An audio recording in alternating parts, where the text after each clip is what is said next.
Okay, so this is another tech product that I want to go over. The price of the item today is not particularly good, but it's an item that fluctuates. It's got a range of price. It fluctuates.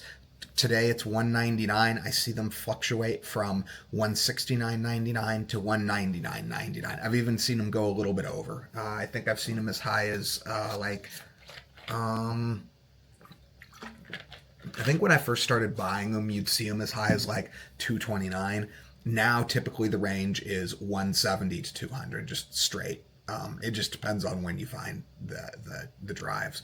So currently, I own 15 of these drives.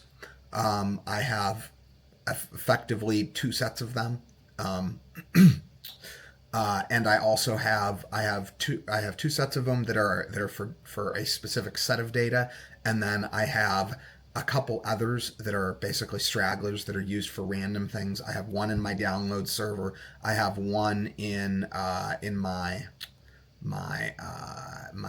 GPU test rig, and I have one in my whatchamajigger my ITX build as a storage drive because I like to be able to take a lot with me in my ITX build.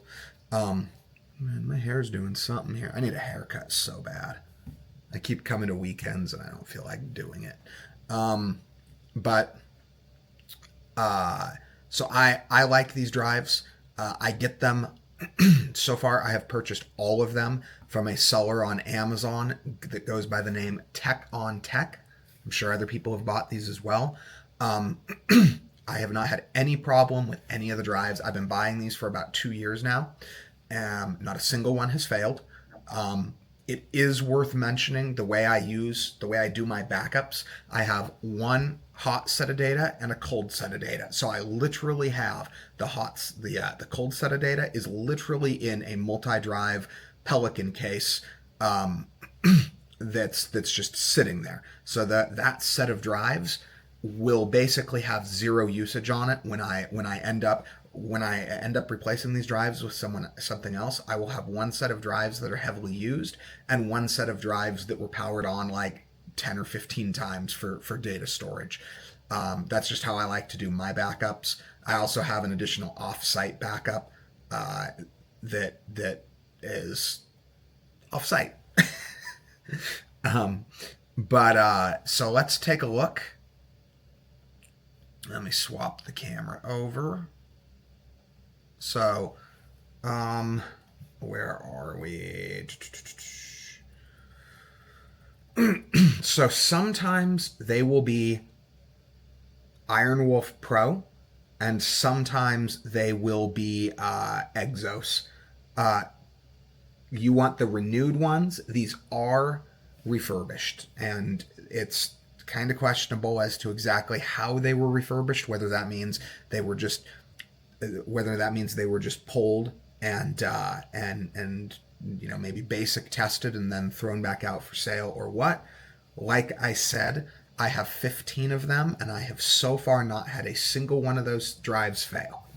Um, that may be tied to how I use my drives, though. I do not use them. As I said, I have a cold backup, and then I also do not have the drives running in RAID.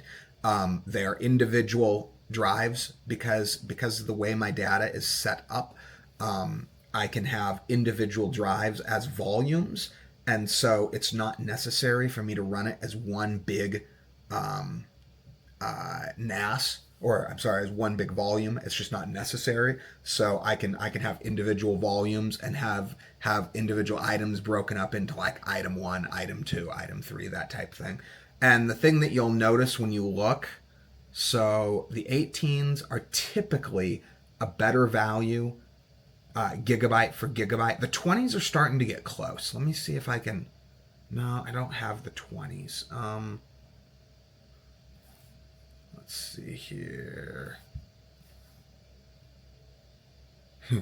Yeah, I've been shopping for tripod stuff. My camera.